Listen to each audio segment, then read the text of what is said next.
A paz do Senhor, meus irmãos. Hoje é uma quarta-feira abençoada que o Senhor fez e nós estamos aqui novamente para a nossa aula de número 92, não é? Aula de número 92, olha só que benção. Hoje, dia 8 de dezembro. Eu estou até perdido aqui no calendário, não é? Maravilha podermos retornar aqui com todos os nossos irmãos e podermos realizar a nossa aula 92, quando nós vamos falar a respeito do dízimo, não é? Há os que defendem, há os que são contra, não é? Há muita questão que a gente pode tratar aqui a respeito de dízimo, e nós vamos falar disso hoje com o pastor Ciro Zibordi. Vai ser certamente uma grande bênção. Vamos, pastor Ciro, aqui eu quero convidá-los para uma leitura bíblica, né? A leitura bíblica que quero fazer. Pai do Senhor, pastor Ciro, tudo certo? Eu vou aproveitar tudo antes de tudo e mais nada, eu já vou levantar aqui o meu suporte para que ele não me deixe na mão, não é? Igual me deixou na semana passada. Eu até falei com ele falou, olha, eu vou comprar um outro suporte para colocar 3 câmeras. Aí eu fazer um negócio tridimensional. Aí é sofisticado, hein? Aí vai ser chique demais da conta. Vamos lá, então. Deixa eu pegar aqui, Hebreus capítulo de número 7. Hebreus capítulo 7. Eu vou ler o texto a partir... Vamos lá, a partir do versículo 8. Vamos lá. Hebreus 7, 8 diz assim. Eu vou pegar logo a perícope. Vamos pegar a partir do 6. Mas aquele cuja genealogia não é contada entre eles... tomou dízimos de Abraão e abençoou o que tinha as promessas. Ora, sem contradição alguma, o menor é abençoado pelo maior. E aqui, certamente tomam dízimos homens que morrem. Ali, porém, aquele de quem se testifica que vive. E para assim dizer, por meio de Abraão até Levi, que recebe dízimos, pagou dízimos. Porque ainda ele estava nos lombos de seu pai, quando Melquisedeque lhe saiu ao encontro. Texto de Hebreus, um texto do Novo Testamento, que fala a respeito de dízimo, não é? Inclusive, no tempo em que a Epístola aos Hebreus foi escrita, uma vez que o escritor deixa muito claro essa questão. Pastor Ciro, a sua saudação inicial, até que os nossos amados irmãos vão chegando, vão entrando, vão compartilhando, vão mandando um coraçãozinho para a galera, enfim, até que isso tudo se ajeite, a sua palavra de saudação nessa oportunidade. A paz do Senhor, pastor Ecos, a paz do Senhor a todos os nossos queridos irmãos, irmãs, seguidores aí do nosso CETADB. É uma alegria estar com os irmãos mais uma vez nessa aula de número 92, esse dia 8 de dezembro, que é o Dia Nacional da Família, né? Então nós queremos parabenizar a todas as famílias. Dezembro é um mês de festa, né? E dia 12 agora é o Dia da Bíblia. Aliás, essa semana é considerada também a Semana da Bíblia. Da Bíblia. E nesse mês também tem um casal aí que está completando 30 anos de casamento, não me pergunte qual, casal aí abençoado, e também é o mês de Natal, né? Vamos também glorificar a Deus, né? Glorificar a Jesus pelo seu glorioso nascimento, que foi graças à encarnação do Verbo, que ele viveu uma vida santa, morreu por nossos pecados e ressuscitou para a nossa justificação. Então, é um mês de nos alegrarmos, né? Na presença do Senhor. Sempre nós estamos alegres. A alegria do Senhor é a nossa força. Mas se tem um mês que eu gosto muito, é o mês de dezembro. Né? Com certeza. E já avisar aqui, online, né? Ao vivo, que a nossa live de quarta-feira que vem será a última de 2021. Que daí o pastor Ciro Zibordi vai entrar de férias, não é? Juntamente com todos os nossos irmãos aqui do CETADB, e aí nós vamos voltar a fazer lives apenas em janeiro, não é? Quando retornarmos às atividades. Mas então a nossa aula de quarta-feira que vem nós vamos estar encerrando aquela temática a respeito de práticas eclesiásticas, usos e costumes. E aí, o ano que vem, 2022, um novo ano, um ano de bênção, né? Nós estaremos adentrando, dando prosseguimento a essas aulas realizadas nas quartas à noite. Ainda que nós vamos ampliar também essa programação, mas as aulas de quarta à noite com o pastor Ciro Zibordi, aí nós vamos retomar a última, quarta-feira próxima, eu já vou até ver aqui, achei dia 15, né? Isso, dia 15, e depois, em janeiro, nós vamos retomar esse trabalho. Eu quero dizer para os irmãos que para nós é uma satisfação tê-los com a gente aqui e dizer que você pode dar um print dessa tela, publicar aí no seu story, não é? Convidando os seus amigos, também enviar aí os aviãozinhos, né? Para essa gente toda, para que a gente possa estar junto aqui e termos uma aula abençoada. Essa temática, irmãos, nós deixamos ela exclusiva para essa live, porque haviam várias perguntas, não é? Ainda que salteadas, haviam várias perguntas relacionadas a essa questão do dízimo. É importante que se diga, porque tem irmãos que estão chegando hoje pela primeira vez, que a dinâmica dessas nossas aulas aqui, através dessa live, ela acontece da seguinte forma. Quando você tem uma dúvida, quando você quer tirar uma dúvida a respeito de algum assunto, bíblico, teológico e tal, eclesiástico, você coloca essa sua dúvida no comentário aqui da live.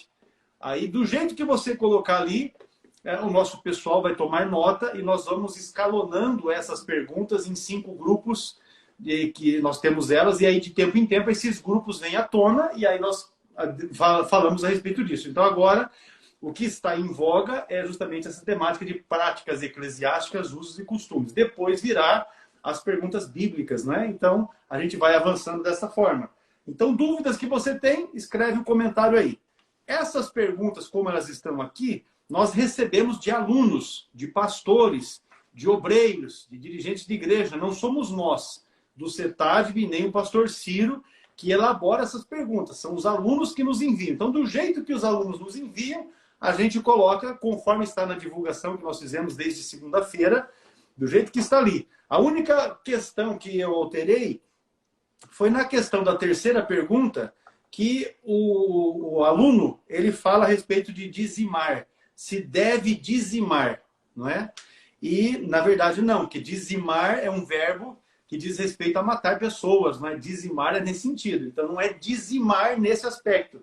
Então, o que eu fiz foi colocar o dizimar entre aspas, até para que a gente possa explicar isso hoje aqui na aula. Então, meu pastor, nós vamos dar início já a essa temática. Os irmãos já estão aí, muitos ainda vão chegar, mas nós vamos prosseguir. A questão é, para que a gente possa iniciar de forma mais correta e até mais didática, é dizermos a respeito do que é dízimo. E a ideia é assim, quem foi a primeira pessoa na Bíblia que deu dízimo e quando é que isso começou a ser praticado? Ou seja, quando essa primeira pessoa, em que momento que começou a prática do dízimo? Para que a gente possa também desmistificar uma questão que está sempre atrelado o dízimo com a lei. E essa dúvida, ela vai dirimir essa questão também. Então, pastor Ciro, que não é calvinista, que já perguntaram ali, o pastor Ciro é calvinista? Não, o pastor Ciro não é calvinista, eu também não sou calvinista, a Assembleia de Deus, a qual nós pertencemos, não é calvinista, a nossa declaração de fé, essa aqui, ó, não é calvinista. Vamos lá. Vamos lá, meu pastor. Foi bom tocar nesse assunto, porque outro dia me mandaram uma pergunta naquela caixinha de perguntas, né? Se eu era infralapsariano ou supralapsariano. Para quem não sabe, né? Esses termos aí podem gerar confusão na mente das pessoas. Infralapsariano e supralapsariano são 2 tipos de calvinistas. O infra crê na predestinação dos justos, a eleição dos justos, perdão, e por consequência, aqueles que não foram eleitos para a salvação estão perdidos. Já o supralapsariano crê na dupla predestinação, só que dá na mesma, né? É uma tecnicidade, vamos dizer assim, mas dá na mesma, porque se Deus elege uns para a salvação, os outros estão no bico eleitos. do corpo. Aí eu brinquei falando, eu sou super assembleiano, né? Eu não sou nem nem infralapsariano, nem supralapsariano. Eu sou super assembleiano, entendeu? Isso aí para deixar claro que nós não somos calvinistas. Mas o que acontece, pastor Edson, é que nós temos aí livre trânsito. Eu não considero os calvinistas... Eu ia acrescentar justamente isso. Eu tenho amigos que são calvinistas. Então, é essa questão. Mas o pessoal, às vezes, vive num ambiente tão hostil, né, que parece só de você dar paz do Senhor para um irmão que é de outra tradição, você já... né? Mas tudo bem. O irmão pontuou muito bem aí que nós temos uma declaração de fé. E nós... Eu tenho repetido que o assembleiano que se preza, ele subscreve a sua declaração de fé, né? Tem muita gente aí, não, eu sou assembleiano, mas eu não creio no arrebatamento. Aí, ó, a nossa declaração de fé. Eu sou assembleiano, mas não creio no arrebatamento. Ora, se você é assembleiano, meu irmão, subscreva a sua declaração de fé. Ah, eu não sou obrigado, eu estou com a Bíblia. Bom, quem falou que a declaração de fé não está com a Bíblia? Pelo contrário, isso aí é resultado de uma... a elaboração dos principais teólogos eruditos da nossa igreja, né? Então, tem que se respeitar, ou senão Com você certeza. nem sabe o que você está... nem sabe qual é a sua denominação, você precisa conhecer a sua denominação, né? Mas vamos lá, pastor Edson. Essa questão do dízimo é interessante. Como é uma aula, eu não sempre enfatizo, é uma aula, e essa pergunta é aquela que a gente utiliza para fazer uma introdução, para situar os irmãos no assunto. Eu até, para não me estender muito, eu até anotei algumas coisas, tomei nota, porque senão a gente vai falando livremente e acaba extrapolando um pouco o horário. Então eu vou aqui procurar, primeiro, partindo daquele princípio que eu sempre gosto de respeitar, que é o de passar do fácil para o difícil, ou do geral para o específico. Então, eu, a priori, apresentaria uma base bíblica geral para a contribuição. Porque tem gente que acha que o crente nem precisa contribuir com nada. Não, isso aí nós estamos na graça, contribui quem quiser. Mas a Bíblia apresenta princípios pelos quais nós entendemos que o crente deve contribuir. É uma das suas tarefas, é uma das suas missões como cristão, contribuir financeiramente para a obra do Senhor, né? E até como gratidão daquilo que a Bíblia diz, né? Que nós temos recebido tudo de graça da parte do Senhor. Então, nós temos que retribuir ajudando o próximo, especialmente, e uma das formas é contribuindo para a obra do Senhor, porque isso, claro, também é revertido em prol da comunidade. Alguém vai dizer, tem muitos pastores ladrões. Bom, eu não tenho nada que ver com isso, né? Gente desonesta. Sem vergonha? Gente sem vergonha tem em toda parte. Tem em toda parte, só que o nosso compromisso é com Deus. Quando você contribui para a obra de Deus, claro, há casos em que se é descoberto desvios da parte de um obreiro, ele é punido, ele é denunciado, ele é punido, né? Mas a nós cabe fazer a nossa... Mas vamos lá. A base bíblica, então, para a contribuição. Ofertar livremente ou contribuir com o dízimo, que significa 10%, né? 10% dos rendimentos, como nós vamos aqui explicar, são práticas cristãs históricas, derivadas, claro, do que a Bíblia nos apresenta, né? Não somente lá em Malaquias 3, alguém vai dizer, alto lá, Malaquias 3 é lei. Calma, vamos chegar lá. Malaquias 3, Mateus 23, versículo 23, segundo aos Coríntios, capítulo 9, são textos que, de maneira geral, falam da contribuição, com ênfase, claro, nos dois primeiros textos, para o dízimo. Então, eu anotei aqui o seguinte, Deus, como o supremo arquiteto, né? Aquele que ele é o criador, né? Ele criou, veja, quando ele criou o tabernáculo, que foi Deus que deu a planta para Moisés do tabernáculo. Quando Deus criou o tabernáculo, é interessante observar que a obra-prima para a formação e a feitura desse tabernáculo estava com o povo, né? Moisés, então, interessante que ele não precisou propor desafios de semeadura e tal, porque a Bíblia diz lá em Êxodo 35, versículo 21, que veio todo homem a quem o seu coração moveu e todo aquele cujo espírito voluntariamente o impeliu, e trouxeram a oferta alçada ao Senhor. Então, a gente já vê o princípio da contribuição aqui já. Veja, as pessoas movendo-se voluntariamente para contribuir. Outro princípio importante é que tudo que temos nessa vida pertence ao Senhor. Tudo. Tudo. Se você está respirando, glorifica a Deus. Já pensou se Deus tirasse da terra, né, o oxigênio? Nenhum de nós estaríamos aqui. Então, você poder respirar já é uma dádiva. A vida é uma dádiva. Tudo que você tem, a sua oportunidade de trabalhar, de alegrar-se com a sua família, tudo vem do Senhor. Então, tudo que temos nessa vida, a Bíblia diz, toda boa dádiva, todo dom perfeito vem do alto, descendo do Pai das luzes, em quem não há mudança e nem sombra de variação.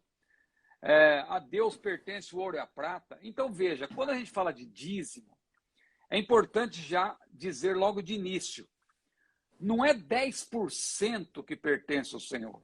Tudo é dele. Tudo é dele. Ele nos permite administrar os bens. Então, nós, em gratidão, devemos ofertar para a sua obra. Agora, tudo é dele. Se você está achando ruim de entregar apenas 10%, aí, independentemente agora de entrarmos nas questões teológicas que vamos daqui a pouco abordar, certo. Veja, é importante que você... Quer falar? Não, pode seguir, pode citar certo, é isso mesmo. Se o senhor quiser me interromper, fica à vontade. Até parece. Não, estou falando sério. É que às vezes a gente vai falando aqui e o irmão quer acrescentar alguma coisa. Tá. Então, veja, bom, vamos à pergunta agora, porque tem pontos aqui que eu posso voltar a tocar neles posteriormente. Agora, quando se começou a praticar o dízimo, quem foi a primeira pessoa, né? O primeiro a entregar o dízimo foi Abraão, né? Abraão, que é interessante que Paulo apresenta como um modelo de crente. E a gente poderia ler esse versículo, né? Gênesis capítulo 14, versículo 20, por gentileza, que o irmão já leu aí sobre Melquisedeque, que é citado lá em Hebreus, e agora nós vamos para o texto que o autor de Hebreus cita, porque o autor de Hebreus cita Melquisedeque, claro, ele está fazendo uma referência ao livro de Gênesis. É justamente essa passagem, mais precisamente esse versículo, Gênesis 14, versículo 20. E bendito seja o Deus Altíssimo, que entregou os teus inimigos nas tuas mãos, e deu-lhe o dízimo de tudo. Então, aí deu-lhe o dízimo de tudo. Deu-lhe o dízimo. Então, pela primeira vez, você vê aí a palavra dízimo, inclusive, no singular. É importante observar que a Bíblia fala muito de dízimos, no plural, mas no singular, esse termo aparece 10 vezes.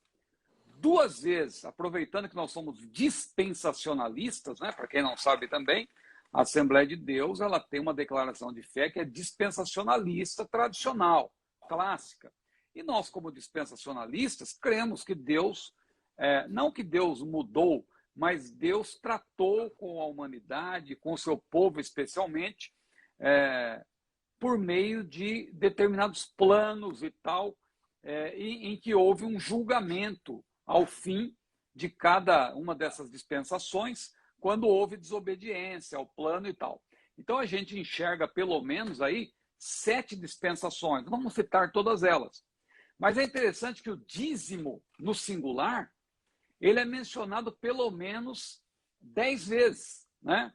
2 no tempo da dispensação patriarcal, ou seja, no tempo de Abraão, Isaac, Jacó, José. Depois aparecem mais, ou melhor, 3. Deixa eu ver aqui que a gente, às vezes, a mente falha. Se confunde. São 2 na dispensação patriarcal, 3 no período da lei e 5 no período da graça. Olha que interessante. 5 ocorrências da palavra dízimo. Isso aí já lança luz sobre algo que o pastor Hércules citou na introdução, que é o princípio da atemporalidade do dízimo. Isso é importante observar, porque vai vir uma questão em algum momento aí que eu verifiquei, não sei se é a próxima, mas virá uma questão sobre essa em que o pessoal diz, não, o dízimo é da lei, por que a gente pratica hoje? E isso precisa já ser abordado de início, porque a gente percebe no dízimo esse princípio da atemporalidade. Porque, veja, antes da dispensação da lei, Abraão já tinha contribuído com os dízimos, ou seja, no período patriarcal. Depois, na lei, ele foi praticado, e já no tempo da graça, você vê tanto em Mateus capítulo 23, Jesus foi aquele que inaugurou o período da graça. Muita gente gosta de falar que é a partir do dia de Pentecostes, mas no dia de Pentecostes é a inauguração da era da igreja. Jesus, quando andou na terra, ele já trouxe essa nova dispensação, porque a própria Bíblia diz que a lei foi dada a Moisés, mas a graça e a verdade vieram por Jesus Cristo. Então, Jesus ele já inaugurou o período da graça. A igreja, claro, ela foi criada, formada e feita, inaugurada. A inauguração da era da igreja é no dia de Pentecostes. Mas a igreja que Jesus instituiu, a igreja nascente, ela já começa com os 12 apóstolos ali. Jesus foi treinando, orientando, eles que deram sequência à obra, não é? Eles foram os primeiros líderes da igreja, na era da igreja, mas não quer dizer que a igreja ainda não existia. Jesus falou, edificarei a minha igreja. Alguém muitas vezes se apega a isso. Não, é futuro, ainda não existia igreja. Mas, ora, se não existia igreja, então tudo que Jesus falou para aqueles primeiros discípulos não se aplica a nós. Não soa no nada, no vazio. Nós vamos ignorar o Sermão do Monte, Mateus 5-7, vamos ignorar João 14-16, aquele sermão que fala sobre o Espírito Santo. Vamos ignorar o sermão profético, alguém fala, não, é só para Israel. Sim, claro, muitas vezes alguns pré-tribulacionistas enfatizam isso para se contrapor aos pós-tribulacionistas. Mas não se esqueça que a igreja a igreja nascente era formada por israelitas. Então ali Jesus, claro, ele aborda questões ligadas a Israel, mas também fala da igreja, não é? Da igreja nascente. Mas, resumindo então, pastor, para não me estender, então é isso. O primeiro a contribuir com o dízimo foi Abraão. E é bom enfatizar que Abraão, segundo Paulo, é um modelo de crente. E ele não é do tempo da lei, ele é da era patriarcal, ele é do período patriarcal. Então veja como isso aí já lança a luz sobre essa questão da atemporalidade do dízimo. Maravilha. A lei veio 430 anos depois de Abraão. Vamos lá. Pois é. Se o dízimo é da antiga aliança, que é a colocação que se faz, né? Por que se cobra dízimo nos dias de hoje? Então, aí, retomando, alguns expoentes, né? Alguns oponentes do dízimo, eles alegam isso, né? Que o dízimo ele é exclusivamente para Israel, é do período da lei, haja vista lá o sustento dos levitas que serviu o templo, né? Segundo esses que se opõem ao dízimo, porque hoje em dia tem alguns grupos aí muito fortes nessa área, os desigrejados e tal, e alguns que estão na igreja, mas também que mesmo assim, usufruindo dos meios da graça, mesmo assim são contrários ao dízimo, né? Mas não vamos aqui criticar ninguém de início. Vou apresentar aqui os pontos. Então, veja, segundo esses oponentes do dízimo, com a inauguração da nova aliança, não é? Ou seja, que Jesus inaugurou, Jesus iniciou, como eu falei, com essa inauguração da nova aliança, especialmente depois do brado de Jesus na cruz, quando ele disse está consumado, segundo eles, o dízimo teria sido anulado. Não existe mais lugar para o dízimo, que o dízimo é da lei e tal, e que não existe mais. Só que tem uma coisa, a conta, como o pessoal diz, a conta não fecha, né? Por que a conta não fecha? Por que havia dízimo no período da lei, na questão lá dos levitas? Porque havia necessidade de manutenção da obra do Senhor. O dinheiro não nasce, não se planta dinheiro, né? Também o dinheiro não cai do céu, não chove dinheiro. O dinheiro está no nosso bolso, o dinheiro está no banco, o dinheiro está conosco. Deus, claro, ele nos incentiva a contribuir, mas alguém dirá, não precisa de dízimo. Veja, o dízimo é uma das maneiras de você contribuir, mas não é só o dízimo. Mas agora, por que precisa acabar com o dízimo? Porque o pessoal, não, tem que acabar com o dízimo. Porque eles atrelam o dízimo, muitas vezes, à teologia da prosperidade, eles começam a achar que o dízimo é para enriquecer pessoas, eles partem do pressuposto que todo pastor é desonesto, que todo pastor é ladrão, e não é assim que funciona, né? Existem pessoas desonestas em todo lugar, mas você não pode generalizar e usar um argumento generalizante, assim, nesse sentido, para dizer que o dízimo não se aplica hoje. Então, mas vamos voltar aqui. Construindo o argumento. Veja, como eu dizia, o culto neotestamentário, ele é análogo. Ele é análogo. Claro, o objeto é diferente, nosso culto é um culto cristocêntrico, é diferente do culto da antiga, mas ele é análogo. Tanto que Paulo, ele traz muitas coisas litúrgicas que permanecem até hoje. Né? Se você observar, esse formato que tem púlpito e tal, não é de hoje. Isso aí havia, se você ler o livro de Neemias, já havia um púlpito de madeira que foi levantado para a pregação da palavra. E até hoje tem púlpito na nossa igreja que vem já daquele tempo. Paulo preservou isso aí. E tantas outras coisas que a gente poderia citar. Princípios, inclusive, que são bíblicos, né? Porque, às vezes, a maneira de proceder muda, mas o princípio continua inalterado. É isso que precisa observar, né? Então, aqui só eu vou ler aqui para ficar mais objetivo. Como a natureza e os fundamentos do culto não mudaram, o fato de o dízimo, então, ser levítico e pertencer à ordem de Arão, é esse ponto que é importante, que era transitória, o autor de Hebreus deixa claro, não é? Que essa ordem de Arão era uma ordem transitória. Transitória, ou seja, hoje nós não temos que seguir aquela ordem transitória de Arão, porque nós temos o sacerdócio de Cristo, que é baseado, inclusive, no sacerdócio de Melquisedeque, como o irmão leu aí, né, no início. Então, olha que interessante. A ordem de Arão era transitória, mas ela não anula a utilização do dízimo hoje, por quê?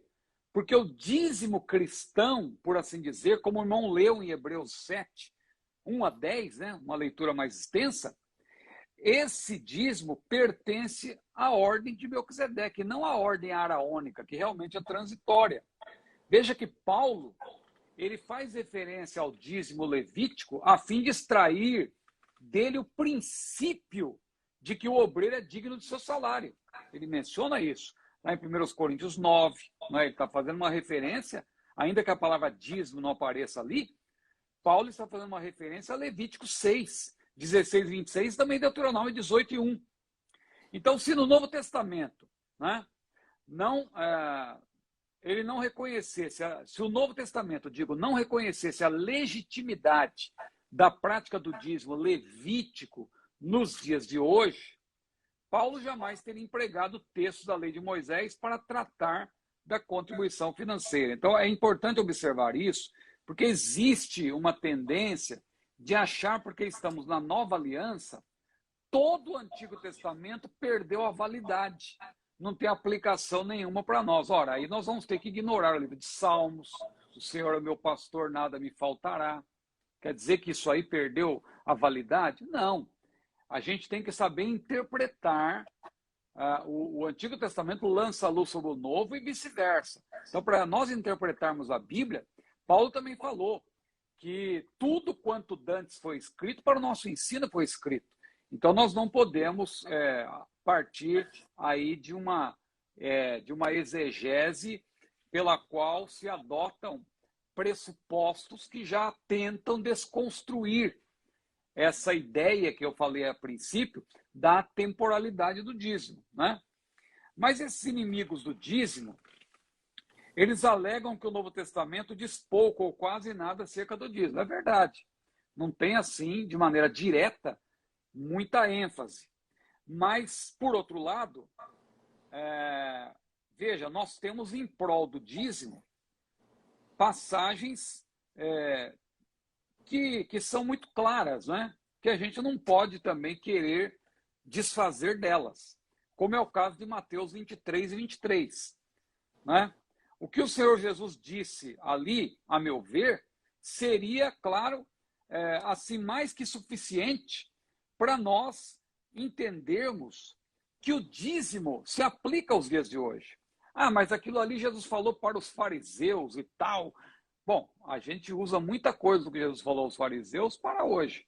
Quando a gente quer condenar a hipocrisia, por exemplo, Jesus falou para os fariseus: ai de vós, hipócritas, não é?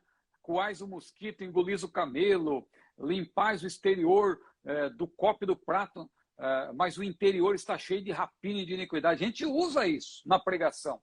Mas quando Jesus fala do dízimo, não, isso aí é da lei. Porque Jesus falou, né, que eles, na verdade, eles eram rigorosos tal, com essa questão do dízimo, mas não observavam a misericórdia, a justiça. Aí Jesus falou, olha, devíeis fazer. Acho que é bom ler esse texto, né, pastor Ercos? Com certeza. Mateus 23, versículo 23. Na verdade, seria bom ler tudo, né? Quem estiver em casa, estude os versículos 13 a 33. Mas o 23 é o que fala de maneira específica sobre o dízimo. Veja aí, por gentileza. Ai de vós, escribas e fariseus, hipócritas, pois que dais o dízimo da hortelã, do endro e do cominho, e desprezais o mais importante da lei, o juízo, a misericórdia e a fé. Deveis, porém, fazer estas coisas e não omitir aquelas. Então, fazer essas coisas, ou seja, Jesus falou que isso era mais importante, e realmente é. A gente não está dizendo que o dízimo é mais importante de tudo, não. O dízimo é importante. Claro que numa escala de prioridades, exercer a misericórdia e o juízo, como Jesus falou, claro que é muito mais importante. Só que Jesus disse, olha, você não deve fazer essas coisas sem omitir aquelas. Aquelas também têm que ser observadas como vocês observam. Mas eles eram legalistas, né? A gente às vezes usa esse termo, muita gente não entende, mas o legalista, o que acontece? Ele se apega a questiúnculas, ele supervaloriza, ele aumenta, ele aumenta o fardo das pessoas. Existem leis, regras, claro. Se a sociedade não tivesse regras, né? Se a igreja não tivesse regras, tudo seria uma verdadeira bagunça, usando um termo bem claro, né? Tanto que no tempo dos juízes, diz a Bíblia, cada um fazia o que bem entendia, a gente viu no que deu, né? Então tem que haver regras. Agora, quando supervalorizam-se regras em detrimento da graça, da salvação pela graça, e é isso que nós não pregamos. E quem combate o dízimo, geralmente, quer atrelar o dízimo à salvação, e dizer, tá vendo? Vocês dizem que a pessoa tem que dar o dízimo, senão ela não tem salvação. Não é isso que nós pregamos. Só que o dízimo, a gente vai chegar lá, tem uma pergunta sobre isso também, eu não vou nem adiantar. Mas então, só concluindo, pastor Ercos, aqui respondendo, voltando ao que o irmão leu no início, eu vejo claramente que o ensino de Hebreus 7, 1 a 10, à luz de Romanos, tem que estudar. Quando a gente fala tem que tomar tempo com o assunto, é porque uma resposta como essa só vai lançar luz, mas você tem que tomar tempo para estudar. Viu, meu irmão? Minha irmã, o ensino de Hebreus 7, 1 a 10, à luz de Romanos 4, 11, 12 e 16, Gálatas 3 e 9, estou falando devagar até para você anotar. João 8 e 39, também muito claro. Como já vimos, a graça não anula todos os princípios e isso eu destaquei já, não é? A graça, o fato de nós estarmos no período da graça, não quer dizer que isso anula os princípios e mandamentos divinos contidos na lei mosaica.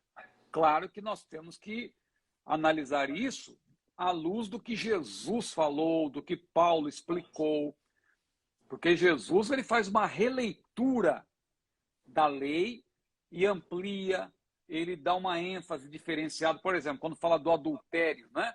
Jesus falou, está escrito, não adulterarás. Como lês? Não adulterarás. Mas eu também vos digo, aquele que atentar numa mulher com intenção impura, no seu coração já cometeu adultério com ela. O que Jesus fez com isso? Ele não anulou o mandamento com respeito ao adultério, mas ele ampliou no sentido de que, olha, claro que naquele tempo da lei, o adulto ele ressignificou o mandamento, né? Ele ressignificou, porque a pessoa ela era morta, ela era apedrejada, né? Ela pagava com a vida, ela era punida, né? Com pena capital.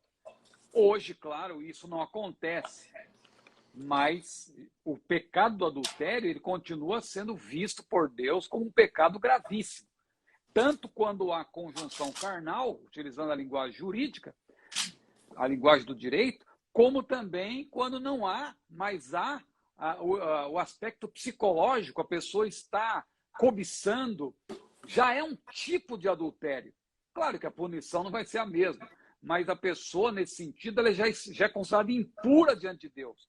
Ele já está cometendo um tipo de adultério, e se ele não se arrepender, se ele não tomar uma posição, ele vai avançar, assim como Eva foi dando passos, foi descendo degraus até tomar o fruto e comer. Mas não começou, o pecado não foi consumado quando ela levou o fruto à boca. Ela já tinha antes cobiçado, vendo a mulher, que a árvore era boa, desejável para se comer, então ela foi, comeu e deu ao seu marido. Veja que ela foi caminhando, né, e cada vez mais descendo, né, e cada vez mais descendo em direção do fracasso. Mas, pastor Ex, deixa eu parar por aqui, porque acho que eu estou... Tá ficando muito longo. O assunto é palpitante, né? Vamos lá. Quem não tem emprego fixo, a se considerar que o dízimo, que é 10%, é a dízima, não é? Daquilo que se ganha, daquilo que se produz e tal. A pergunta é assim, quem não tem emprego fixo, ou seja, não é assalariado, deve dizimar? Foi aqui que eu coloquei aspas no dizimar, porque sim, dizimar é um verbo, né? O correto é você dar o dízimo. Alguém usa o termo pagar o dízimo, mas dizimar é um verbo que não encaixa aqui nessa questão do dízimo, né? Sim, eu não vou me estender muito aqui, pastor, se o senhor quiser até complementar, mas veja, eu acho que a resposta é muito simples, né? Quem não tem emprego fixo, não é assalariado, pode entregar o dízimo, pode contribuir com o dízimo? Olha, pode, se ele tem renda, porque o dízimo tem a ver com a renda. Veja, vamos dar o exemplo aqui do pregador itinerante. O camarada é pregador itinerante, ele viaja, ele dá palestras e tal.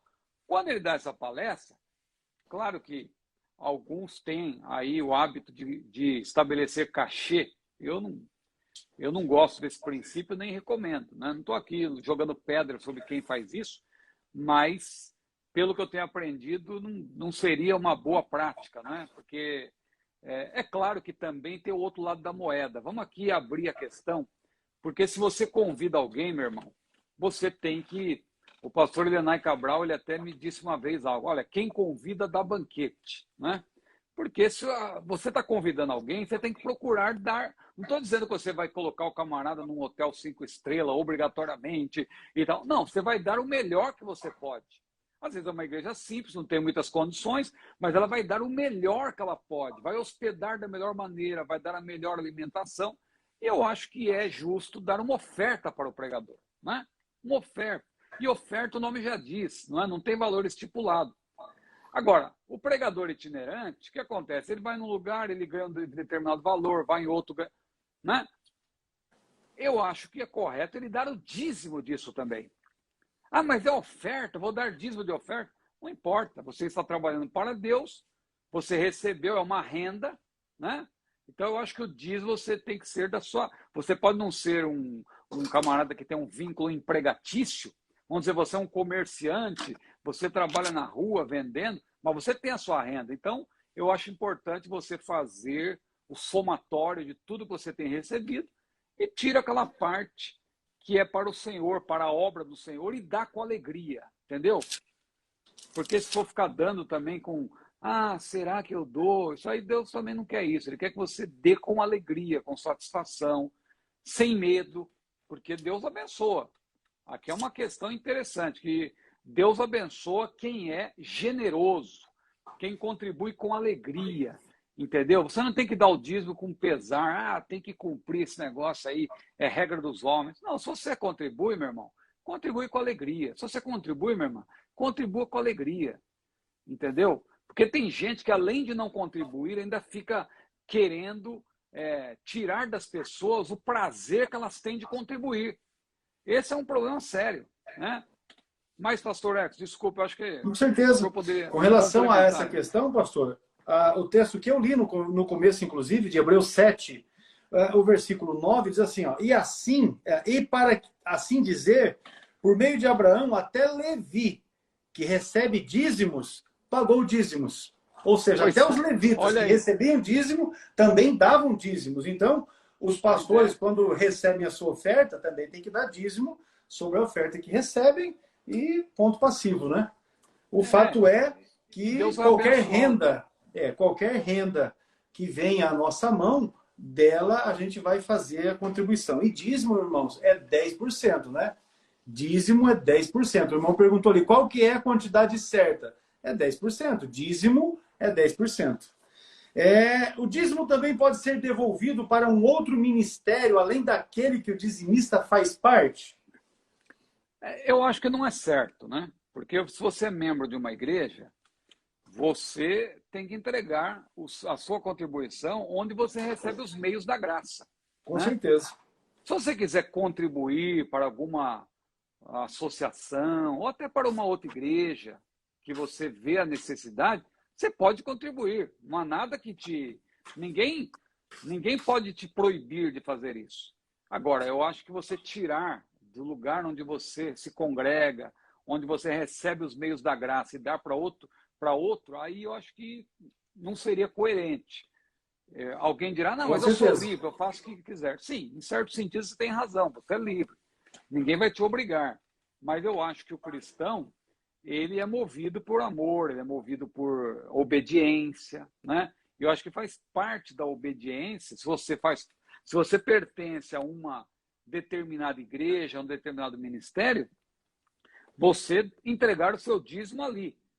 Agora, nada impede de você, além desses 10% que você está contribuindo para a sua congregação, para a sua igreja, você contribuir para outra obra, se você quiser.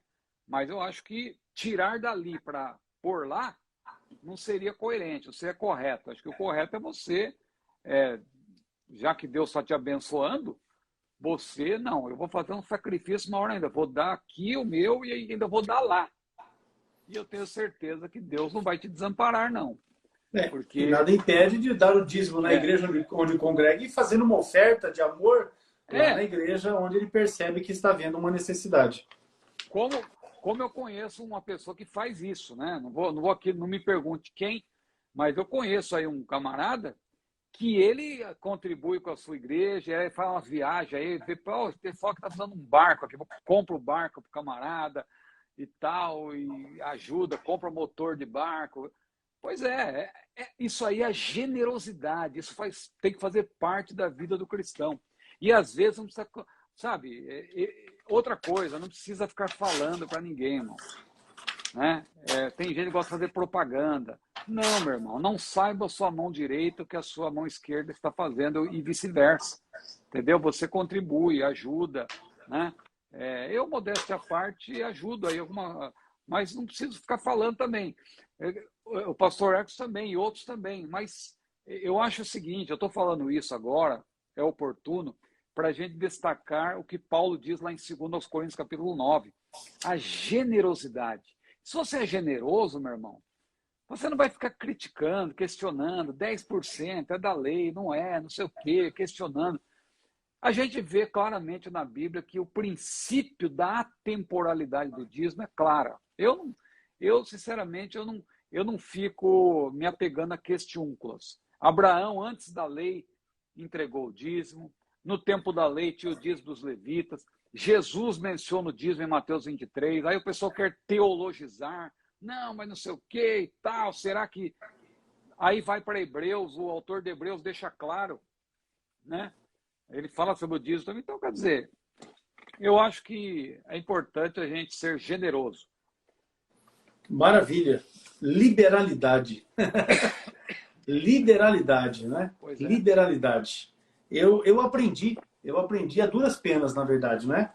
Eu me converti aos 19 anos de idade, com 21 anos de idade eu me casei e começamos a vida, eu e a irmã Eliane, estamos aí. Você vai completar 30, eu vou completar 27. Ó, entendeu? Nesse mês também, desculpa? É dia 17. Ah, Dia 17, então. 17 completa 27. Eu 27 estava em anos de dúvida casado. se E era aí nesse mês. nós entramos numa situação difícil financeira, porque a empresa que eu trabalhava faliu, não é? E daí eu fiquei sem renda fixa, eu comecei a viver só de fazer uns bicos aqui e acolá, com programação de computador. Acabei aceitando uma proposta de emprego para mudar da minha cidade para uma outra, para ganhar quase nada a mais, mas acabei indo e a gente entrou numa situação bem difícil, porque tinha que pagar aluguel lá no lugar onde eu estava e logo a Eliane ficou grávida, né? Quando eu aceitei essa proposta, nós tínhamos 1 ano e meio de casado, a Eliane engravidou do Gustavo e aí nós tínhamos que nos preparar para receber o Gustavo e a renda era muito insuficiente. E o que eu fiz? Deixei de dar o dízimo. E a coisa foi de mal a pior, de mal a pior. Foram 3 anos e meio de muita luta, de muita dificuldade. E quando nós retornamos para Apucarana, eu passei a trabalhar com meu pai, à época, e aí era um negócio complicado, porque era um ramo de venda de tecido, e o ramo de tecido ele é sazonal. Não é? O ramo de venda de tecido ele é sazonal, tem época do ano. E aí a gente tinha que vender tecido para fazer roupa de verão no inverno. Né? E vamos falar a verdade que o inverno aqui no sul é inverno, né? E depois, Pois quando é. era época de verão, a gente estava vendendo tecido pesado para fazer roupas para a outra estação. Então era essa dificuldade. Mas ganhando menos, sendo fiel, Deus abençoou. E aí uma feita, eu ouvi uma mensagem de um pastor que esteve conosco, e ele pregando, ele disse assim, ó, se você não conseguir viver com 90% da bênção que Deus te dá, fique certo que com 100% você também não vai conseguir. O que ele estava querendo dizer? Deus te dá 100%, não importa o valor, a quantia e tal. Se você não der conta de organizar a sua vida para administrar e viver com 90%, tirando os 10% de dízimo que você vai devolver ao Senhor em gratidão por 100% daquele que ele te dá, pode ficar certo que não vai ser com tudo que você vai conseguir viver. E isso, para mim, veio a ser uma prática, veio a ser uma regra. E eu vou dizer para você, o exemplo maior que eu posso citar para os irmãos aqui é o testemunho daquilo que nós vivemos desde março do ano passado, quando iniciou a pandemia. Não é? Eu tive que demitir 18 funcionários do CETADB. Pensa numa dificuldade, não é, que nós enfrentamos, porque nós tínhamos toda uma programação de despesa e, de repente, nós não tínhamos mais a receita, não é? Porque os alunos pararam, porque também tiveram problema, virou aquela roda viva, não é? E estamos nós aqui, dezembro de 2021, não é? Vivos, a escola cresceu, não é? A escola desenvolveu, aumentamos a nossa abrangência, aumentamos o nosso alcance, mas eu tenho certeza, irmãos, não tenho dúvida alguma que tudo isso é a mão de Deus sobre a nossa vida, nos abençoando e fazendo, né, com que a gente prospere, porque a gente é fiel na nossa contribuição, no nosso dízimo, na oferta, porque não é só o dízimo, né? Não é só o dízimo. Tem coisa que acontece que a gente, na verdade, assim, tem coisa que a gente faz pelos outros e esquece, não é? Eu estive numa igreja, eu não vou dizer onde foi, mas um irmão veio e falou assim, pastor, o senhor aceita um presente? Eu falei, aceito, irmão. Como vocês podem ver, ó, eu não sou muito de usar relógio, porque eu transpiro muito e fica com mau cheiro, então eu não uso. Mas o irmão falou assim, eu quero comprar um relógio, está de presente. Eu falei, olha, irmão, não precisa. Não, mas eu faço questão. Eu falei, amém. Aí ele foi lá, comprou o relógio, mandou embrulhar e trouxe para mim. A hora que ele me entregou, já tirei, coloquei no braço e tal. Ele falou, sabe por que eu fiz isso, pastor? Porque em tal época, eu nem lembrava disso. Tal época, quando o senhor esteve aqui na convenção, o pastor lançou uma campanha porque precisava cobrir a igreja. E o senhor doou o valor para poder cobrir a igreja. Então, assim, coisas que você citou outras aí que eu nem me recordo. Você entendeu? Mas por que isso? Porque a mão de Deus está sobre a nossa vida. Então, tipo assim, não fez falta, não é? Como não faz falta, porque Deus sempre supre. Ele tem compromisso.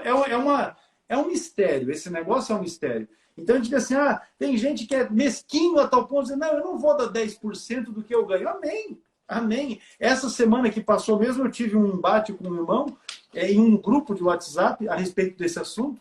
Eu falei, irmão, é seu, o dinheiro é seu. Não tem pastor que coloca uma arma na sua cabeça, uma faca na sua garganta e diz aqui, dá aqui esse 10%, que esse 10% é de Deus. Nada. É seu, você faz o que você quiser, se não quiser fazer, não faz.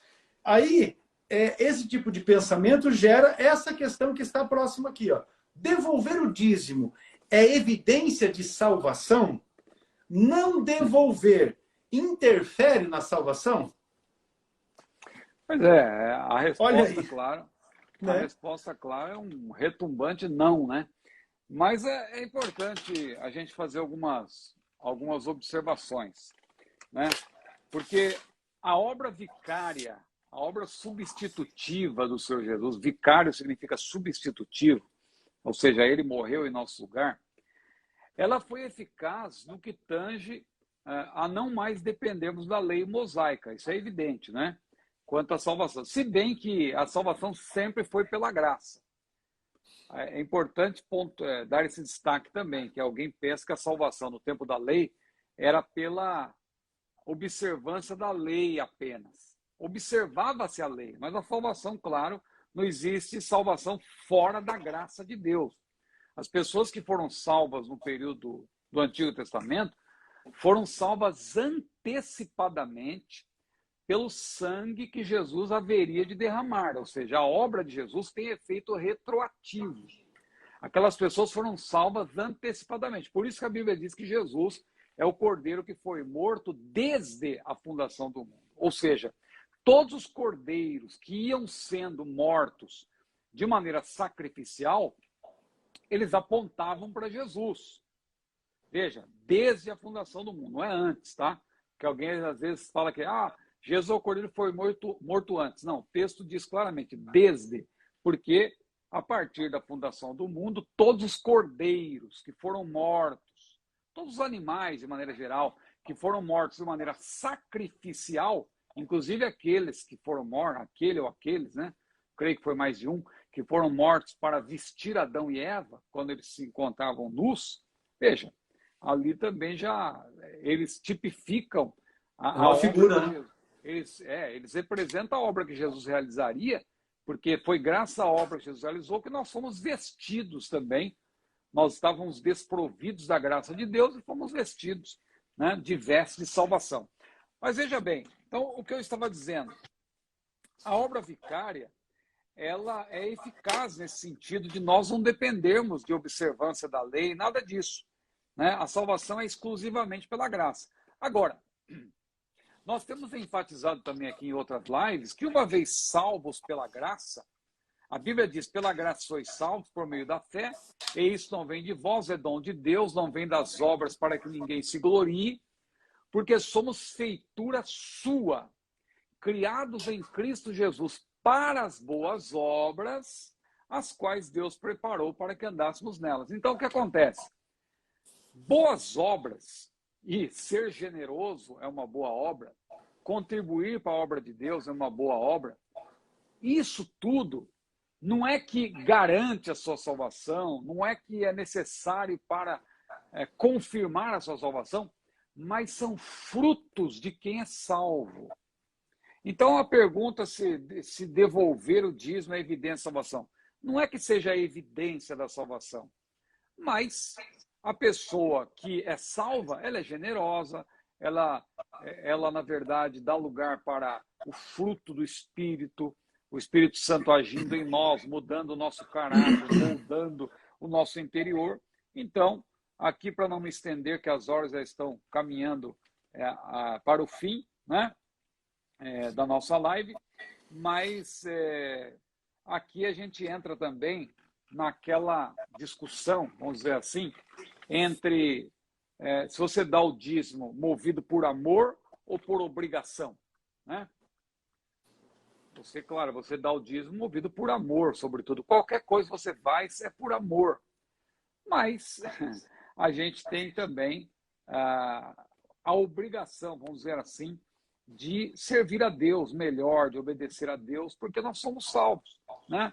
Paulo, quando ele falava da pregação, Júlia, pega uma água para mim. A garganta secou aqui. Com certeza. Então, veja. Obrigado. Enquanto você toma água, deixa eu acrescentar. A irmã Maria está colocando uma informação ali, mas se eu der 5, se eu der 3, se eu der 8% e tal, Deus recebe? A questão é assim, ó, o dízimo é 10%. O pastor na igreja, ele vai se alegrar com o que você der, porque ele está livre e precisa do recurso para poder dar a manutenção dele, da família dele, das despesas da igreja, da manutenção do prédio, a pintura, a restauração, o banco, a conservação, pagar as despesas fiscais, porque se a igreja tem funcionários, tem que estar registrada a carteira, tem que pagar salário, tem que recolher INSS, tem que recolher fundo de garantia, e depende desse dinheiro para isso tudo, não é? Para comprar material para evangelização, comprar som para a igreja, enfim. Então, o pastor vai receber. Deus, ele se alegra com a fidelidade daqueles que se aproximam dele com alegria, com satisfação, conforme o pastor Ciro já comentou, e que deve ser a prática cristã, e apresenta ao Senhor dízimo, 10%. Pode prosseguir, pastor. Não é isso, não. Então é aquilo.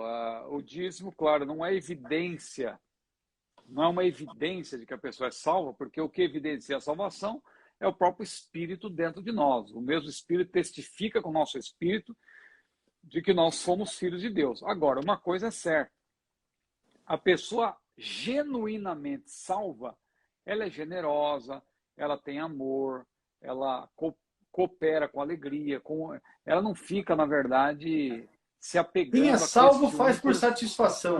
Faz por satisfação. Faz por satisfação. E não critica quem faz, porque, veja bem, por que eu vou criticar alguém que está contribuindo para a obra do Senhor? Qual a intenção? Claro, eu me contraponho à teologia da prosperidade, porque ela é falsa, ela é reducionista. Aí sim, você se opor a um desvio do evangelho é uma coisa. Agora, você criticar por criticar alguém que está contribuindo para a obra do Senhor, aí eu acho que, né, ficar se apegando a essa questiúncula, o dízimo a gente já explicou aqui, né? E a gente tem pessoas que, claro, estão entrando, estão pegando o bonde andando, vamos dizer assim, talvez não acompanhou a explicação inicial. Nós deixamos claro no início que nós cremos, a Assembleia de Deus crê dessa maneira na atemporalidade do dízimo. O dízimo para nós é atemporal, não é da lei e nem da graça, e nem do período patriarcal, porque ele está presente em todas essas dispensações, o que prova a sua temporalidade. Então, o princípio que subjaz, o princípio da temporalidade, ele permanece, né? Então, porque há uma necessidade, por analogia, inclusive, se havia necessidade do dízimo para o sustento dos levitas, mas alguém dirá, naquela época não era dinheiro. Sim, os tempos mudaram. O princípio permanece, mas a forma de contribuir vai mudando. Você não vai querer agora oferecer abóbora, né? Não, é dinheiro. Hoje em dia a coisa funciona à base do dinheiro, né? Porque só alguém então, você vende o seu produto. É que lá, naquele tempo, você trocava mercadorias. Exatamente. Agora você vende as suas mercadorias, né? Sim. Rapaz, eu me lembrei agora de um negócio aqui. Eu era molequinho novo. A venda é uma troca, né? Eu me lembrei de um negócio agora aqui, que eu era molequinho novo de 7 anos de idade. Eu ia para a feira de manhã com meus avós. E uma caminhoneta, a carroceria da caminhoneta cheia de repolho. E eu subia para cima daquela carga e ficava gritando lá, repolho, era 5 centavos. Uma cabeça de repolho. E eu ficava gritando a manhã inteira e vendia uma caminhonetada de repolho. Glória a Deus. É isso aí, já estava no sangue. Olha essa daqui, ó. Eu também trabalhei na feira, viu, pastor? É mesmo? Eu vendia, só que eu vendia flores. Eu entendia de tudo de flores, viu? A minha alegria era quando eu acabava de vender essa caminhonetada de repolho, a minha avó me chamava, me dava uns trocos e mandava eu comprar o pastel. Aí o negócio era pra valer. Tá vendo? Aí completava a alegria. Eu ia pra feira só por causa daquele pastel cheio de vento. Olha essa aqui, ó. Tem pessoas que administram o seu dízimo, compram algo referente ao valor do dízimo e entregam para a igreja. Isso é correto? Então, eu sinceramente também não vejo muito isso aí com bons olhos. Acho que o dízimo é o dízimo. Você tem que entregar Trazei os dízimos à casa do tesouro. Exatamente, né? Agora, essa questão de você pode contribuir para a obra de Deus, né? De maneira além do dízimo, você dá uma oferta e tal. Agora, Essa questão também pode haver. Eu penso assim, pode talvez haver uma combinação. Talvez a igreja estabelecer, olha, irmãos, o dízimo, nós vamos fazer o seguinte, os irmãos vão dedicar, vão usar isso aí para comprar um material. Eu acho que se for combinado com a liderança da igreja, eu acho que é até aceitável. Mas, de maneira geral, você deveria realmente entregar o dízimo. Eu penso dessa maneira, pastor Marcos. Amém. O que ocorre é que às vezes os indivíduos não confiam na É, administração que é feita no recurso e aí eles não querem dar dinheiro, eles querem comprar alguma coisa do valor e colocar lá na igreja para ficar lá. é Eu como... tenho para mim assim, o dinheiro não é meu, é de Deus. Eu vou colocar lá. Se quem vai administrar lá é infiel, ele que se resolva com Deus. Eu vou ter a Agora, bênção porque vou ser fiel. agora a conta não fecha aí de novo, né? Por que você está numa igreja cujo líder não é de sua confiança? Você não confia no líder e está lá fazendo o quê? Eu não entendo isso, porque isso aí, esse tipo de prática é análoga a, por exemplo, chega um camarada que você sabe que é usuário de drogas, né? Ou um ébrio, né?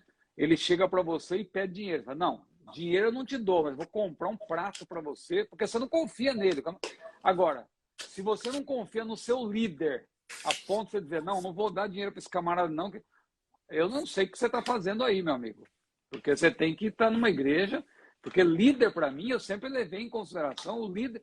O meu líder é o camarada que eu me espelho nele, eu observo os passos dele, eu quero Tomo como andar exemplo, conforme né? o seu exemplo. Sim, imagine, né?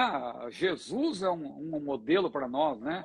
Ele tinha os seus liderados. Agora, eu contribuo para a obra de Deus porque eu creio que aquele líder, ele é fiel, ele é temente a Deus. Agora, se eu estou numa igreja e sabe-se que o líder não é honesto, né? Sabe-se que ele está fazendo tudo que não presta, aí eu não sou obrigado a ficar nessa igreja também. Eu vou procurar uma igreja cujo líder é temente a Deus e tal, e vou entregar o meu dízimo com toda alegria, né? Sabendo que eu estou entregando para a obra do Senhor. Né? Agora, se você sabe que o camarada está usando o dízimo de maneira inapropriada e continua lá, eu acho que aí Tá também, certo. né? É uma. Inclusive, hoje em dia tem facilidades, né? Hoje em dia você pode fazer um Pix. Você faz É, um Pix do valor do seu dízimo para a conta da igreja, pega o comprovante, como eu faço isso. Eu transfiro o dinheiro para a conta da igreja, pego o comprovante, coloco dentro do envelope de dízimo, coloco o meu nomezinho ali, certinho, a data e tal, o valor, e entrego na hora que passa a salva, lá no culto, eu coloco o meu envelope dentro da salva. Obviamente que o dinheiro já está na conta da igreja, já, às vezes eu transfiro isso logo no dia primeiro, e às vezes a ceia vai ser no dia 6, no domingo, que é quando a gente leva o dízimo para a igreja, né? Aí eu vou colocar o envelopinho lá, mas o dinheiro já entrou na conta, já foi pago o salário dos funcionários da igreja, já foi feito pagamentos, enfim. O fato é o ato do crente salvo é, com liberalidade fazer a sua contribuição. É certo fazer prova de Deus conforme Malaquias? Exemplo, Senhor, eu vou te dar o dízimo, mas eu quero um carro novo. aquele texto lá de Malaquias, ele é específico, claro, está tratando do povo de Deus no tempo do Antigo Testamento. Alguém vai dizer, não, isso aí é da lei, não é para nós. Mas, repito, o princípio da temporalidade do dízimo faz com que nós extraiamos também daquela passagem instruções para nós. Não é para nós não somos os destinatários originais, mas como nós defendemos a atemporalidade do dízimo, então qualquer passagem que trate do dízimo, a gente extrai delas lições. Não é que seja específico para nós. Então, veja, o que eu destacaria aí rapidamente é que Deus honra a fé. Deus honra a fé. Então, nós podemos fazer prova hoje, nesse sentido, de ter fé. Eu vou ofertar. Não você. O que é errado, a meu ver, é a barganha que existe na Com teologia da certeza. prosperidade. Olha, semeia aí, dê 10, porque você vai ganhar 20, vai ganhar 30, esses desafios aí e tal. Aí realmente esse tipo de coisa nós não aprovamos. Agora, o crente, ele confiar em Deus, e dizer, Senhor, eu estou numa situação difícil, mas eu creio que tu vais mudar. Mas você está contribuindo, sobretudo, por generosidade, não é barganha. Né? Porque se você contribuir, vou dar só se o senhor me der de volta e tal. Aí, veja, não cabe esse tipo de coisa. Agora, a fé, se você tem fé, você entrega e confia que você não vai vai ficar desamparado. Deus vai cuidar de você e Deus cuida mesmo. Isso aí que o senhor está falando, e eu também já poderia contar aqui inúmeros casos. Qualquer dia a gente poderia até fazer uma live, pastor. A gente fez uma vez. Só para testemunhar essas bênçãos. A gente só para testemunhar as bênçãos. Questões profissionais, mas a gente podia falar sobre o nosso casamento, porque eu sei que o irmão tem aí experiência sobre o seu casamento, e eu também tenho. Rapaz! E estão ligadas também a essa questão da contribuição. Da gente contribuir, mesmo estando em momentos difíceis, a gente vai lá, contribui e faz prova com Deus nesse sentido. No sentido de você confiar, de você ter fé.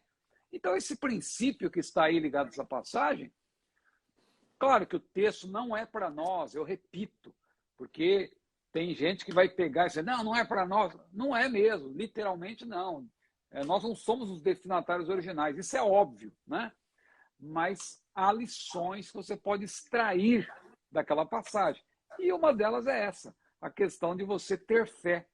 E não é vedado a nós fazer uma prova no sentido de ter fé, de confiar em Deus, de fazer um voto, se for o caso. Isso aí não é vedado a nós. Né? O que é vedado a nós é a barganha ligada aí a essa famigerada teologia da prosperidade. Pois bem, meu pastor. Para encerrar, por que tem pregadores que são a favor e outros que são contra? Por exemplo, aqui na nossa live tem um ou dois ali que eu já vi que são contra. Eles estão o tempo inteiro argumentando que são contra, que não, amém. É livre, né? Cada um dá o que tem. Mas essa é a questão. Eu tenho participado de algumas lives, não é o caso nosso aqui, porque a gente usa a live para coletar perguntas para próximas lives, mas eu tenho participado de algumas lives que a gente, às vezes, é preferível desabilitar os comentários, porque tem pessoas aqui, irmãos, com todo respeito, eu peço até permissão ao pastor Edson para falar isso, tem pessoas que vêm para uma live como essa, não presta atenção no que a gente está falando, não quer participar, não quer aprender, e fica aí debatendo na live. Eu acho que está perdendo seu tempo, irmão, porque aqui é uma aula para instruir quem quer aprender. Então, quem quer aprender, primeiro ouve, né, e depois conta argumento. Agora fica debatendo durante a live, um fala uma coisa, eu nem leio, eu estou ignorando, eu aprendi a ignorar. Antes eu não tinha essa facilidade, eu estava aqui falando, ficava lendo, eu agora estou ignorando sumariamente, porque eu acho que tem que haver também respeito nesse sentido. Olha, está participando de uma live, quando eu entro numa live, se tratando de uma aula, eu entro na condição de aprendiz. Eu posso não concordar, mas eu estou ali para aprender. Eu ouço, o que eu não concordar eu ponho de lado. Mas agora, atrapalhar a live nesse sentido, que acaba atrapalhando, fica colocando um monte de comentários, tira a atenção das pessoas. E a gente não desabilita porque a gente está recebendo perguntas para próximas lives. Então, é uma coisa aí. Eu não estou falando com ninguém diretamente, eu nem li. Não, mas então, eu leio. Eu nem li, eu nem sei o que foi falado. Eu leio, porque se alguma coisa extrapola, eu não deixo sem resposta, né? Eu já respondo em cima. Não é. Mas eu leio. Aí eu percebi, tem ali dois ali que são contra, mas amém. Tá na média, tá na média. Mas o fato é que tem quem é contra, né? E a pergunta que o irmão nos enviou é por que tem uns que são contra e por que tem uns a favor? Eu penso que o conjunto daquilo que nós conversamos aqui já dá um norte a respeito de por que uns são contra e outros são a favores. Os que são contra, só para não deixar aqui sem citar, são aqueles que argumentam que o dízimo ele era antes da inauguração da igreja, né? Que os apóstolos nada falaram, que isso aí não é bem assim. Eles falaram, só que às vezes a pessoa acha que só fala quando o termo dízimo aparece. Mas Paulo, ele cita a lei justamente que falava do dízimo, né? Então, o ensinamento de Jesus é claro nesse sentido, mas eles dizem que o dízimo também faz parte da teologia da prosperidade. Eles forçam uma associação do dízimo com a teologia da prosperidade, que é um argumento absurdo, né? Porque nós sabemos muito bem a diferença entre contribuir com generosidade, inclusive com o dízimo, e você ser uma pessoa movida à teologia da prosperidade, aqueles desafios. Então, não tem nada que ver. É forçar a barra você querer associar o dízimo à teologia da prosperidade, né? Então, eu acho. Mas é isso aí, pastor Alex. Tá, só uma questão. Tem um irmão que está perguntando, já há algum tempo ele está perguntando aqui a respeito de questão de dar o dízimo para a sede, do dízimo todo da contribuição da congregação ir para a sede. Ele repetiu essa pergunta várias vezes. Então, qual é a questão? A questão é o sistema de administração do campo. Não é? O nosso campo aqui, Apucarana, a contribuição ela é centralizada. Toda a contribuição das congregações, na segunda-feira, os tesoureiros vêm, prestam conta junto com o seu dirigente e o dinheiro é na sede. Aí tudo o que precisa de investimento lá na congregação, o dinheiro é da igreja. É feito os investimentos, a compra de material, reforma tem que fazer, troca de poltronas, de assentos, lâmpada, instalação elétrica, compra de som, de microfones. Essas questões todas é feito investimento porque o dinheiro é da igreja, mas é administrado na sede. E eu penso que alguns pastores adotam esse sistema de administração porque vem uma facilidade de controle. De fato, você ter uma pessoa só controlando é uma coisa do que você ter 30. No nosso caso aqui são 31 igrejas. Então é muito mais fácil ter uma pessoa só controlando isso tudo do que você ter 30 controlando. Em algum momento vai acabar dando problema. Então, para evitar esses desencontros é que aqui em Apucarana é dessa forma, é centralizado as contribuições. Não é problema, não é essa questão, porque o dinheiro é para a obra de Deus e uma vez que seja feita uma administração honesta, o dinheiro será empregado em qualquer igreja, em qualquer parte, o dinheiro será empregado na obra de Deus. Não é? Agora, é óbvio que em algum momento nós encontramos obreiros que são desonestos, e que, porque fazem mau uso do dinheiro ou são péssimos administradores, estes tais é que geram a desconfiança que está aí. Não é? A desconfiança está aí porque nós temos movimentos neopentecostais que apelam para o dinheiro, é uma usura, uma coisa fora de série, e isso gera desconforto, gera desconfiança, e a dó é que acabam que o povo acaba colocando todo mundo num saco só, quando na verdade não é. Não é? Infelizmente, nós temos pastores que são desonestos. Ponto. O que a gente vai fazer? Agora, você que é um crente fiel a Deus, você certamente será abençoado, ainda que o seu pastor seja desonesto, ainda que ele esteja empregando o recurso da forma que você não concorda, mas o fato de você ser fiel a Deus e cumprir, não é, com esse seu papel, a bênção de Deus vai estar sobre você, sobre a sua casa, sobre os seus negócios, e ele vai fazer com que você seja abençoado. Aí tem um outro negócio, o irmão está perguntando ali, pastor, e Levítico 27:31? Rapaz, Levítico 27:31 é um negócio muito sério. Você leu ali, pastor? Eu vou ler aqui, ó. Levítico 27:31 para a gente poder encerrar esta aula de hoje, ó. 27:31 diz assim, porém, se alguém das suas dízimas resgatar alguma coisa, acrescentará o seu quinto sobre ela. O quinto é 20%.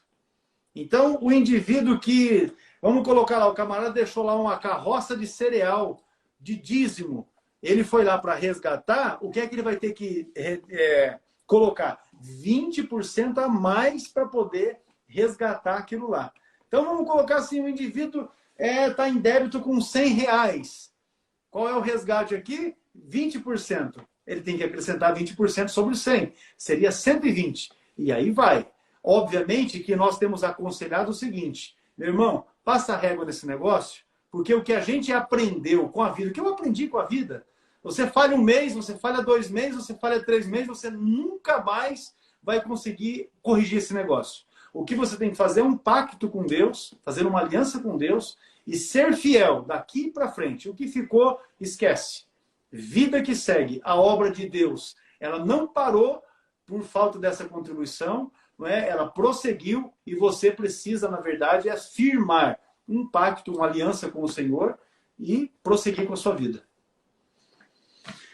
Pastor Ciro, alguma consideração Amém. Final, algum comentário que você queira fazer ainda a respeito do tema, para que a gente possa... Ficou muito claro, só queria agradecer mais uma vez por essa maravilhosa oportunidade e vamos seguir glorificando a Deus, né? Orando pelos... A Bíblia diz, né? Nós devemos nos alegrar com os que se alegram e chorar com os que choram. Vamos continuar intercedendo pelos nossos queridos irmãos aí que estão passando dificuldades, mas sabendo sempre que a alegria do Senhor é a nossa força, né? Nesse mês aí, que é um mês de celebrações, vamos continuar glorificando a Deus. Não se esqueçam, irmãos, domingo agora é o dia da Bíblia, né? Então, a melhor maneira de você celebrar o dia da Bíblia, claro, que para o servo de Deus todo dia é dia da Bíblia, mas tem uma data em que se celebra o dia da Bíblia, que é o segundo domingo de dezembro. Mas sirva a Deus e que o Senhor abençoe. Deus abençoe, pastor Ecos, irmã Eliane e toda a nossa família Setari. Maravilha. Como disse o pastor no início, nós vamos ter um período de férias, né? O último dia de trabalho nosso aqui será dia 15. Aí nós vamos estar em férias, retornando às atividades no dia 3 de janeiro, não é? Então eu quero informar os irmãos que o nosso box ele continua com o preço promocional de R$ 330, não é, para aqueles que vão adquirir até o dia 15. Não é? Até o dia 15. Depois nós vamos entrar em férias e quando voltarmos para o ano que vem será outro valor. Então, a R$ 330, acesse o site setadb.com.br. Eu quero também aqui pedir oração pelo nosso companheiro, pastor José Carlos de Lima, pastor presidente da Assembleia de Deus de João Pessoa, na Paraíba, também da Comadep, que é a Convenção do Estado da Paraíba, né?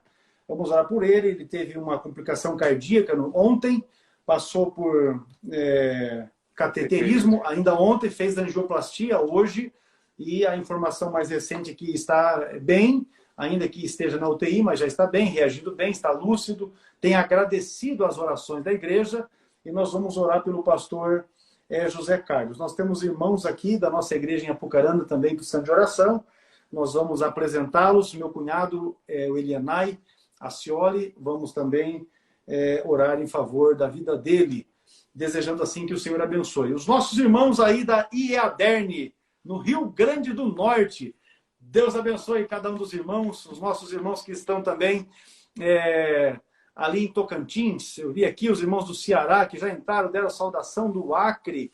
Deus abençoe a vida de cada um de vocês. O nome do Senhor seja exaltado e seja glorificado. Vamos orar e assim estaremos encerrando. O Jairo de Maceió, também o nosso companheiro lá de Aparecida de Goiânia.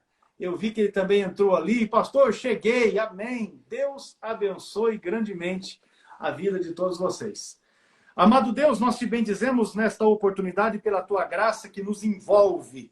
E nós te pedimos agora, Senhor, pela vida dos irmãos, irmãs, que precisam de uma interferência do Senhor em suas vidas, no que diz respeito à restauração da sua saúde. O pastor José Carlos, que está em João Pessoa, nós temos irmãos aqui em nossa cidade de Apucarana e certamente em outras partes no país e fora do Brasil, irmãos e irmãs que precisam da tua intervenção, da saúde, Senhor, aos teus filhos, restaura a saúde, envia a tua bênção, a tua unção, a tua graça e a tua misericórdia os alcance, restaurando com plenitude a saúde de cada um, em nome de Jesus. Amém e graças a Deus. Amados irmãos, olha aqui. Então, quarta-feira, dia 15, nós vamos ter a nossa última live do ano de 2021.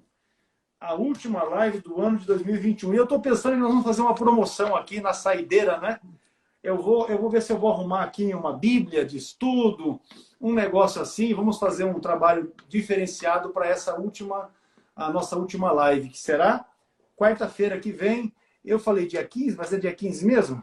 8 e 7 e 15? Rapaz, esse calendário mudou, me atribulou, mas vai ser quarta-feira. Dia 15. Pronto, então nós vamos arrumar de fazer alguma promoção aí para presentearmos algum irmão com um brinde. Vamos ajeitar esse negócio, vai ser benção. Pastor Ciro, saudação aí para a irmã Luciana, irmã Júlia, a sua casa, né? O Senhor continue abençoando grandemente em nome de Jesus. A paz do Senhor e até lá. Amém.